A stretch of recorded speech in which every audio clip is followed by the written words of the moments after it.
masyarakat nasional di Indonesia. Yang dimana di bab ini kita akan menjawab bagaimana masyarakat Indonesia menciptakan suatu kesatuan untuk Indonesia merdeka dan bagaimana Indonesia menciptakan suatu organisasi yang nantinya membawa visi-misi yang jelas untuk Indonesia merdeka. Nah, semua itu lepas daripada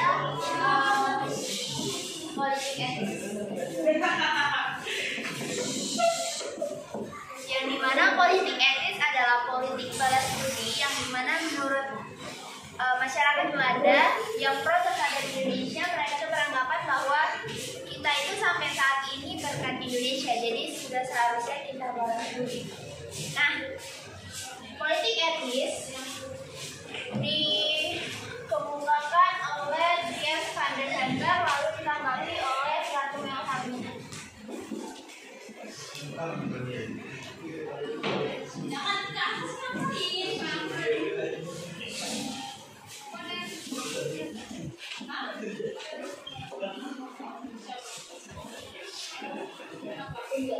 Yang meliputi 3 faktor. Yang pertama imigrasi, yang kedua migrasi, dan yang ketiga edukasi.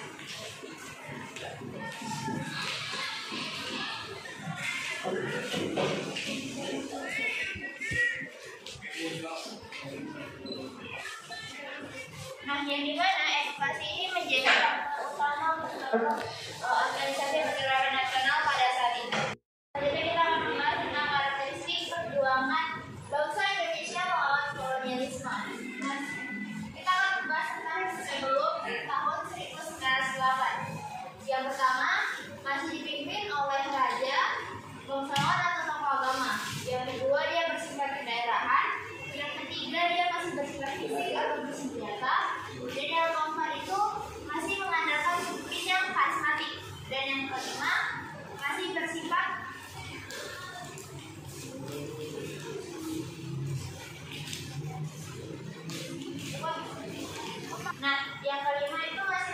kreatif dan spontan. Selanjutnya kita akan membahas sesudah tahun 1908. Yang pertama, itu sudah dipimpin oleh tokoh dan organisasi di Indonesia yang intelektual, tokoh-tokoh intelektual. Terus yang kedua, dia sudah bersifat nasional. Yang ketiga, dia sudah diplomasi. Dan yang keempat itu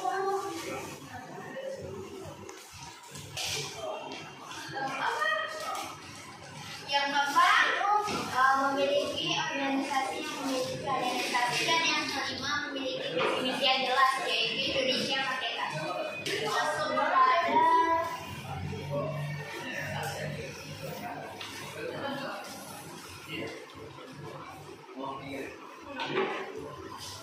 faktor pendorong organisasi pergerakan nasional.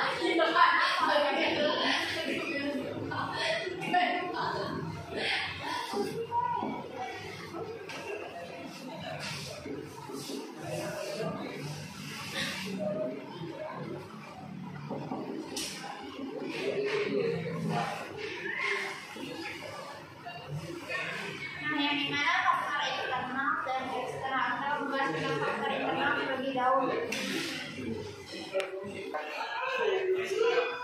membahas tentang faktor internal terlebih dahulu, yang dimana memiliki 3 faktor.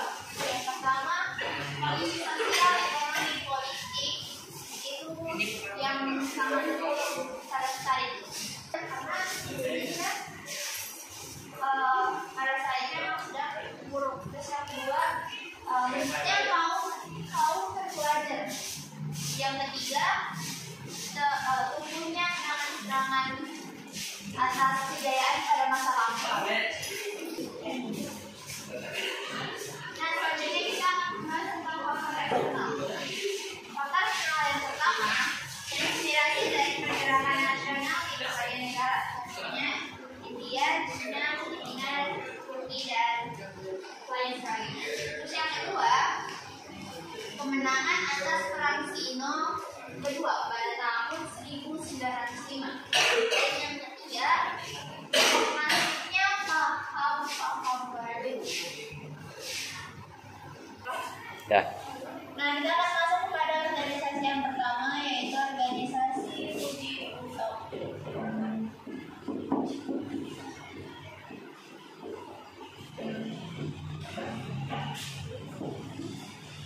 Nah, yang dimana organisasi Budi Utomo ini dipelopori oleh Dr. Wahidin.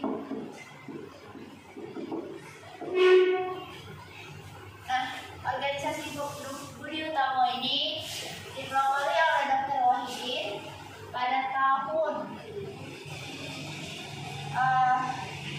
didirikan pada 20 Mei 1905.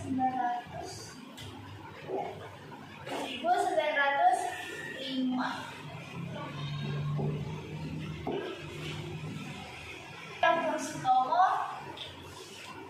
Oke. Nah, organisasi Budi Utomo didirikan pada 20 Mei 1905, dibantu para mahasiswa kedokteran Budi Sofia atau sekolah dokter pribumi. Nah, adapun tujuan Budi Utomo yaitu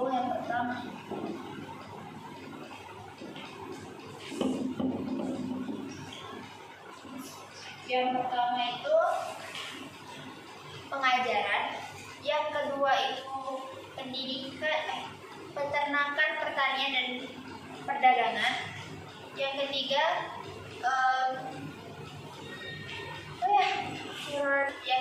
itu teknik dan industri, dan yang keempat itu perdagangan, yang dimana perdagangan ini menjadi sasaran Budi Utomo pada saat itu.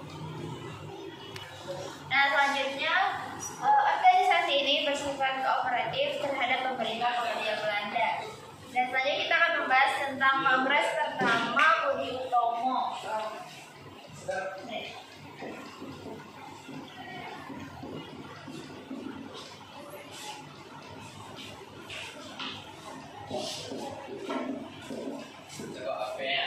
Nah, Kongres pertama Budi Utomo dilaksanakan di Yogyakarta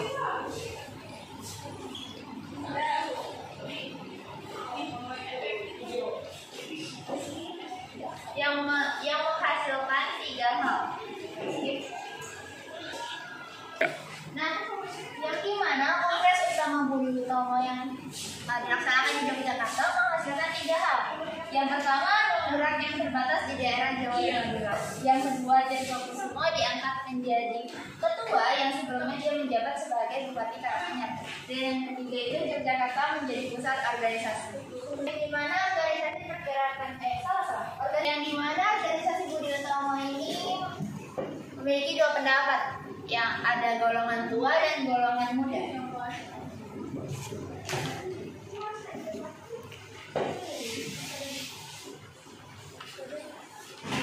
Yang dimana golongan tua ini bersifat kooperatif,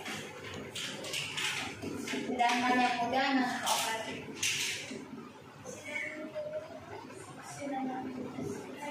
Nah, perbedaan golongan ini menghasilkan organisasi baru yang bernama Sarekat Islam. Nah, Budi Utomo masuk kepada Volksraad pada tahun 1912.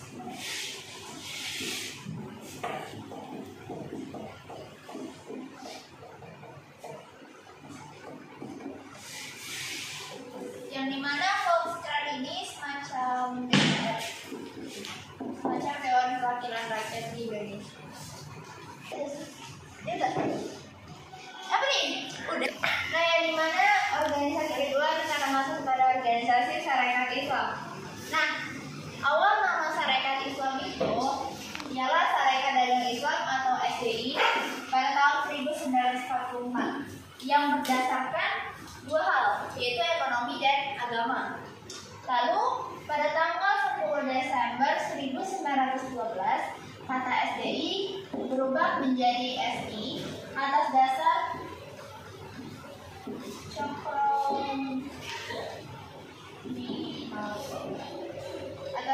Cokroaminoto.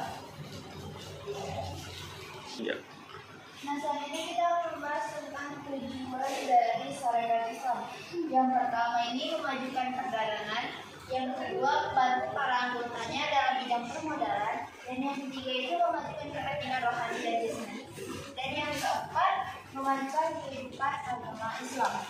Nah, kongres pertama Sarekat Islam dilaksanakan di Surabaya yang meliputi 3 hal. Yang pertama, Sarekat Islam bukan partai politik.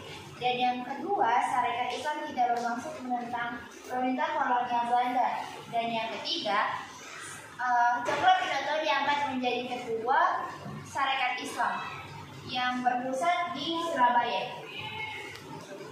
Nah, selanjutnya kita akan membahas pada tahun 1915.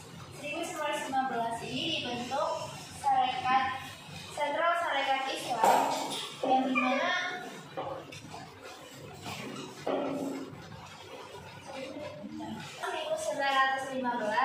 dibentuknya Sentral Sarekat Islam, di mana berpusat di Surabaya yang menjadi Bali Induk atau sebagai penghubung.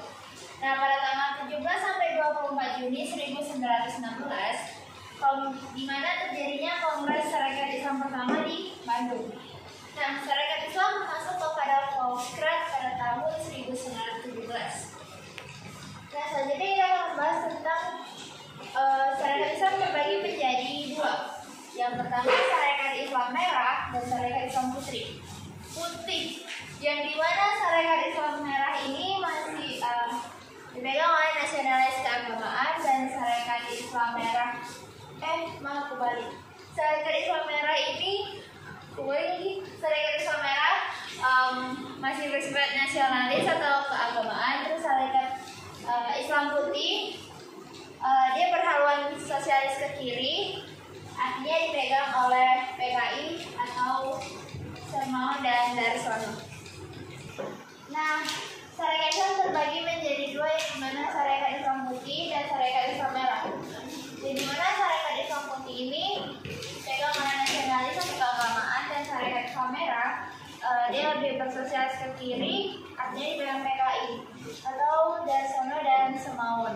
Nah, pada tahun 1923 di Madiun terjadi perubahan dari Sarekat Islam menjadi PSI atau Partai Sarekat Islam.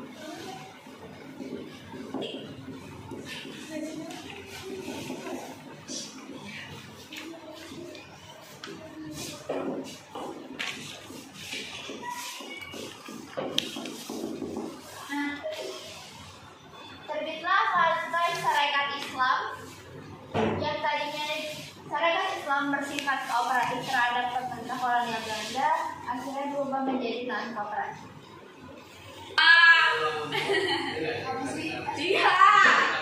Nah, selanjutnya kita akan masuk ke organisasi ketiga, yaitu Indonesian Parties atau disingkat dengan IP.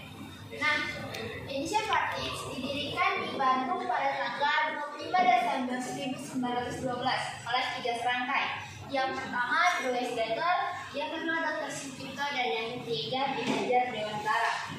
Yang dimana Indonesian Parties ini bersifat non-kooperatif terhadap pemerintah kolonial Belanda. Cita-cita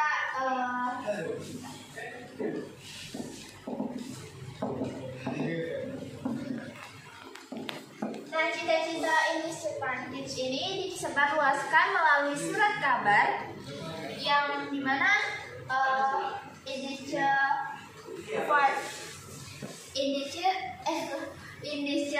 Jos van Holland atau orang India orang India bebas dari Belanda, dan satu lagi ada Indonesia for Indians yang dimana dia terhadap orang India. Nah, Indonesian Parties ini menerapkan paham-paham kebangsaan atau nasionalisme yang makanya besar.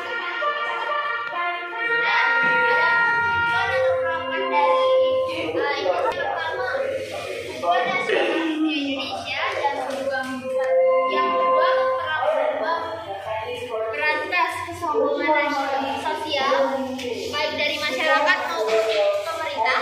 Yang ketiga, toleransi umat beragama. Yang